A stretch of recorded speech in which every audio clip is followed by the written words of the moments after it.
بے شک اللہ صبر کرنے والوں کے ساتھ میں ہے. یہاں صبر کو مقدم کیا جا رہا ہے, صبر کا جملہ پہلے پیش کیا جا رہا ہے, اس کے بعد میں کہا جا رہا ہے کہ بے شک اللہ صبر کرنے والوں کے ساتھ میں ہے. اگر حسینیت زندہ ہے تو صبر کا دامن تھام لو. ذرا سی بات میں تیش میں آنا بہتر نہیں ہے, یہ حسینیت کے خلاف ہے. میرے ملت کے نوجوانوں اور بزرگوں, اگر حسین اعظم سے محبت ہے تو حسین اعظم کے ایک ایک لمحے سے ہمیں اتنی محبت کرنا ہے, چاہے عبادت کا معاملہ ہو, چاہے تجارت کا معاملہ ہو, چاہے شریعت پر عمل کرنے کا معاملہ ہو, ہمیں وہی اعلان کرنا ہے جو حسین نے کربلا کے میدان میں کیا تھا کہ یہی ہے آرزو تعلیم قرآن عام ہو جائے, کہ ہر پرچم سے اونچا پرچم اسلام ہو جائے, ہر پرچم سے اونچا پرچم اسلام ہو جائے.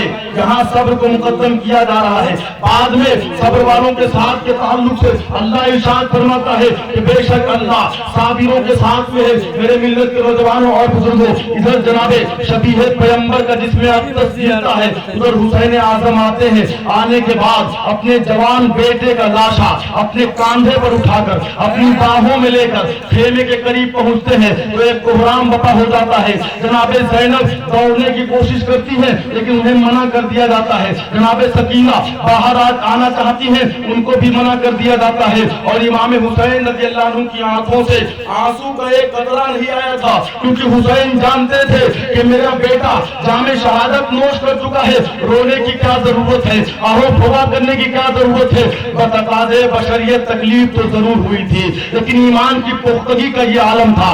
آپ جانتے تھے کہ جو کچھ ہو رہا ہے اللہ کی مرضی سے ہو رہا ہے, اور جو کچھ ہوگا میرے ساتھ اللہ کی مرضی سے ہوگا. لہذا آپ نے امام علی اکبر رضی اللہ عنہ کے لاش مبارکہ کو ایک جانب رکھ دیا اور خاموشی سے خیمے کے باہر بیٹھ گئے.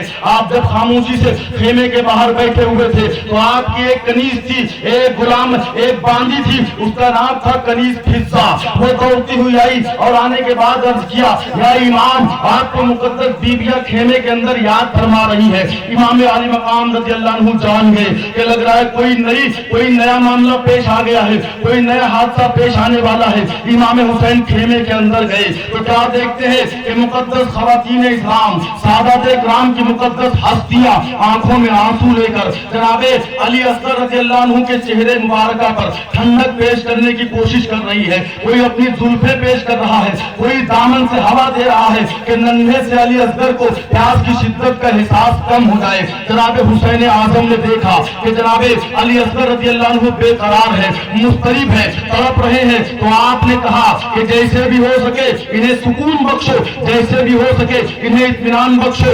لیکن آپ کی زوجہ محترمہ جناب ام لیلا آگے بڑھتی ہے. انہوں نے عرض کیا, میرے سرتاج میں جانتی ہوں کہ آپ غیرت مند خاندان سے آپ کا تعلق ہے, آج تک آپ نے کسی کے سامنے ہاتھ نہیں پھیلایا ہے, آج تک آپ نے کسی سے کوئی سوال نہیں کیا ہے, آپ نے تو ہمیشہ لوگوں کو دیا ہے, آپ تو سخی ابن سخی کے خاندان سے ہے. لہذا میں آپ سے مانگنے کے لیے نہیں کہہ رہی ہوں, لیکن ننھے سے علی اصغر کا سوال ہے. میرے ملت کے نوجوانوں اور بزرگوں, اس باپ سے پوچھو جس کے 6 مہینے کے بیٹے کا یہ عالم ہے کہ اپنی چھوٹی سی زبان باہر نکال کر اپنے باپ سے کچھ کہہ تو نہیں سکتا ہے, لیکن پیاس کا احساس دلا رہا ہے, پیاس کی شدت کا احساس دلا رہا ہے. حسین اعظم دیکھتے ہیں, خاموشی اختیار کر لیتے ہیں, پھر باہر جاتے ہیں, پھر اندر آتے ہیں. آخر پانی کہاں سے لاتے, کہاں سے لا کے ان کی پیاس بجھا دیتے, اور ان یزیدیوں کے پاس کیسے جاتے جو شریعت کو مٹانے پر تلے ہیں. ان کے اندر انسانیت کہاں سے آئے گی, ان کے اندر رحم کہاں سے آئے گا.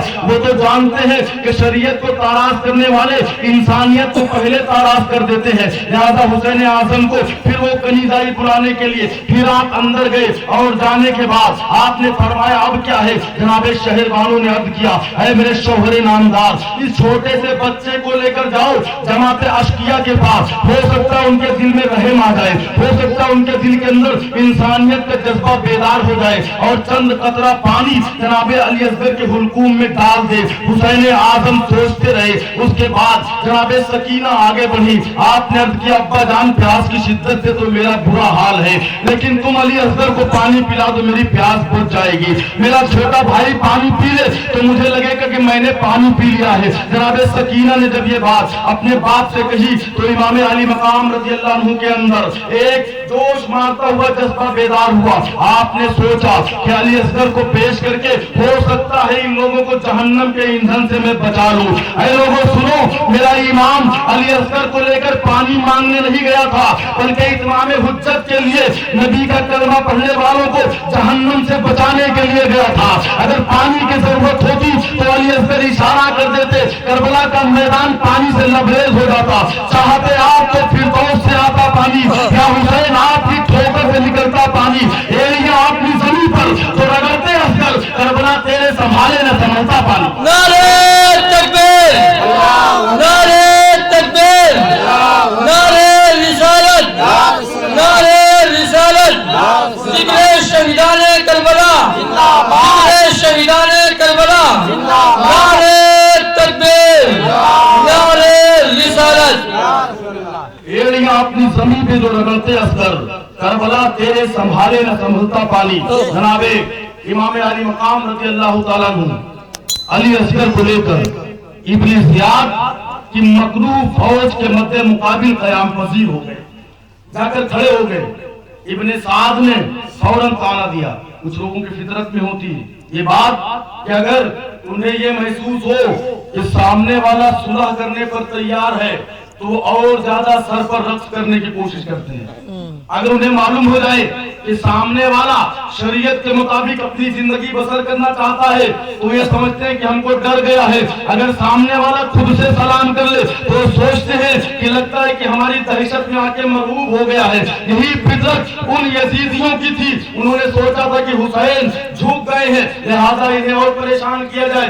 ابن سعد نے کہا حسین علی اصغر کی پیاس کو دیکھنے کے بعد مجبور ہو گئے ہو، حسین تمہارے خیمے میں پانی کا ایک قطرہ نہیں ہے، مجھے معلوم ہے اگر تم پانی چاہتے ہو تو ابن زیاد کی اتباع کر لو، اگر تم پانی چاہتے ہو تو یزید کی بیعت قبول کر لو۔ لیکن میرے دوستوں اور بزرگوں، میرے حسین نے بڑا پیارا جواب دیا کہ بیعت ایسے لوگوں کی جاتی ہے جن کا تعلق شریعت مصطفیٰ سے ہوتا ہے، جن کا تعلق مسجد سے ہوتا ہے، جن کا تعلق قرآن کی آیت کریمہ سے ہوتا ہے، جن کا تعلق نبی کے پیش کردہ قوانین سے ہوتا ہے، ان کے ہاتھ پر ہاتھ رکھا جاتا ہے۔ ایسے ویسوں کے ہاتھ پہ ہاتھ نہیں رکھا جاتا ہے کہ جو خود راہ پر نہ ہو وہ تمہیں منزل تک کیا پہنچائیں گے، جو خود بھٹکے ہوئے ہیں وہ تمہیں راہ راست تک کہاں لے جائیں گے۔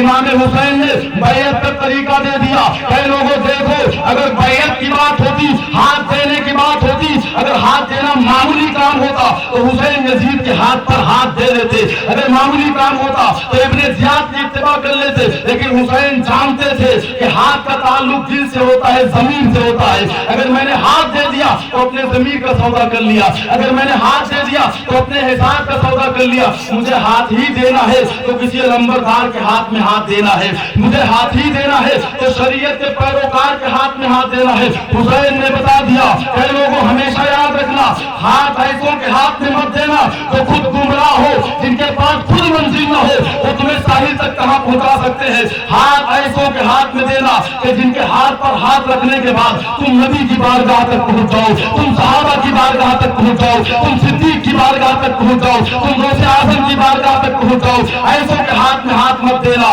کہ جو تمہیں کسی منزل تک لے جا کے کھڑا ہی نہ کر پائے۔ تبھی تو کسی شاعر نے بڑے پیارے انداز میں کہا تھا، وہ شعور بندگیت میرے زہد میں کہاں ہے، نہ نماز ہے علی سی نہ بلال سی عطا۔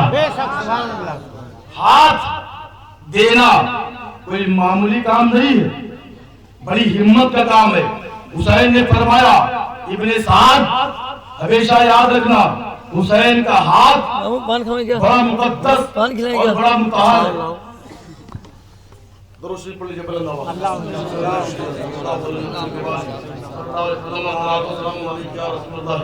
صلی اللہ تعالی علیہ وسلم۔ حسین اعظم نے فرمایا کہ میرا ہاتھ بڑا مقدس بڑا مطہر ہاتھ ہے، اس ہاتھ کو میرے آقا نے بوسہ دیا ہے، اس ہاتھ کو، اس جسم مبارکہ کو میرے نانا نے چوما ہے، حلقوم کو نانا نے چوما ہے، لہذا یہ ہاتھ اسی کے ہاتھ پر جائے گا جو شریعت کا عامل ہوگا۔ ایسے ویسے لوگوں کو اپنا مقتدی میں نہیں بناؤں گا، اپنا پیشوا میں نہیں بناؤں گا۔ حسین سے محبت ہے تو حسین کے کردار کو بھی دیکھیں۔ یہ محبت کا دعویٰ صرف کام آنے والا نہیں ہے.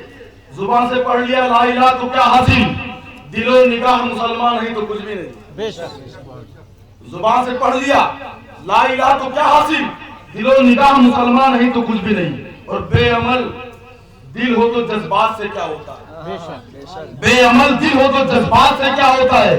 کھیت ہو بنجر تو برسات سے کیا ہوتا ہے, کھیت ہو بنجر تو برسات سے کیا ہوتا ہے. اور ان ہاتھوں سے تلوار کبھی اٹھ نہیں سکتی, ان ہاتھوں سے تلوار کبھی اٹھ نہیں سکتی جن ہاتھوں نے تسبیح کے دانے نہ چھوئے ہوں, جن ہاتھوں نے تسبیح کے دانے نہ چھوئے ہو. بے عمل دل ہے تو جھوٹے جذبات کام آنے والے نہیں ہے, بلکہ جذبات کے ساتھ ساتھ عمل بھی ضروری ہے. آپ اعلان کرتے رہے کہ حسین اعظم سے بڑی محبت کرتے ہیں. حسین اعظم کا عشق ہمارے دل میں رچا اور بسا ہے. حسین اعظم کا ایک ایک قدم ہمارے دل کے نہا خانوں پر ہے. صرف آپ کا زبانی دعویٰ ہے, اگر عمل کا معاملہ آ جائے گا تو اتنی دور بھاگتے ہوئے نظر آؤ گے, ایسا معلوم ہوگا کہ تمہارے پیر کے نیچے کسی نے انگارہ رکھ دیا.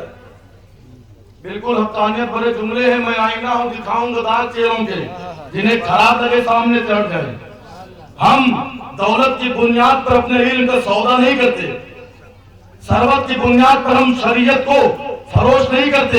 الحمدللہ جو بات میں یہاں کہتا ہوں وہ بات میں ڈنکے کی چوٹ پر بڑی بڑی کانفرنسوں میں بھی کہتا ہوں. میں نے اپنے آپ کا سودا کبھی نہیں کیا. جو شریعت کے دائرے میں بات ہوگی وہ ڈنکے کی چوٹ پر کہی جائے گی, چاہے کسی کو خراب لگے یا اچھا لگے, اس سے ہمیں مطلب نہیں ہے. میرے دوستو, ہم حسین اعظم کی تاریخ بیان کر رہے ہیں. یہاں چاپلوسی سے کام نہیں لینا ہے, یہاں دو پہلو بیان کرنا ہے. یاد ہے, ایک پہلو پر عمل کرنا ہے, ایک پہلو کو ٹھکرانا ہے. یہی پیغام تو حسین اعظم نے اپنی زندگی سے کربلا کے میدان سے دیا. یہ کیا کہ زبانی دعویٰ, عمل کھوکھلے. میرے ملت کے نوجوان اور بزرگوں, ہم نے دیکھا ہے, بارہا لوگوں کو دیکھا کہ ذرہ برابر تعلیم سے واسطہ نہیں, علم دین سے دور ہے, تو انہیں کہاں تک یہ معلوم پڑے گا کہ بائیت کہتے کسے ہیں. انہیں کہاں سے احساس ہوگا, وہ کب غور و فکر کریں گے کہ ہاتھ دینے کا مطلب کیا ہوگا. 1400 سال سے آج تک آپ امام حسین کی تاریخ سنتے چلے آ رہے. سن رہے کہ نہیں سن رہے؟ پوری توجہ میری جانب رکھیے گا. زندگی اور موت پہ کوئی بھروسہ نہیں ہے, کب کہاں کس کے ساتھ کیا پیش آئے کوئی نہیں جانتا. میرے آقا نے ارشاد فرمایا کہ آخری زمانے میں میری امت کی عمر زیادہ سے زیادہ 50 سال یا 60 سال. بخاری شریف کی حدیث پاک جا کے دیکھ لو اٹھا کے. نبی نے فرمایا آخری زمانے میں میری امت کی عمر زیادہ سے زیادہ 50 سال یا 60 سال, اس سے زیادہ جینے تو اللہ کی رحمت. زندگی کے کوئی بھروسہ نہیں. ایک حدیث پاک آقا کریم صلی اللہ علیہ وسلم کی زبان مقدسہ سے صدیق اکبر سے نبی نے پوچھا, غور سے سنیے گا, جو لوگ اپنی موت کو بھولے بیٹھے ہیں اور خود تانا شاہی کا دعویٰ کر رہے ہیں, دنیا میں اس قدر گم ہے کہ آخرت کو فراموش کر چکے ہیں, قبر کی منزلوں کو فراموش کر چکے ہیں. یاد رکھو مسلمانوں, یہ جاہو جلال, یہ زمینداری, یہ تانا شاہی, یہ تمام تر طاقتیں توانائیاں سب دنیا تک محدود رہ جائیں گے. قبر کی منزل میں اور قبر کی تاریکی میں اگر کچھ کام آئے گا تو تمہاری نیکیاں کام آئے گی. ابھی سوچا آپ نے کہ ہمیں مرنا بھی ہے؟ یہی نہیں, ہر ان علاقوں کی بات ہم کر رہے ہیں جہاں پر مسلمان اکثریت میں آباد, اس قدر دنیا میں گم ہے, لہو لعب میں گم ہے. آخرت کے لیے کیا اکٹھا کیا آپ نے؟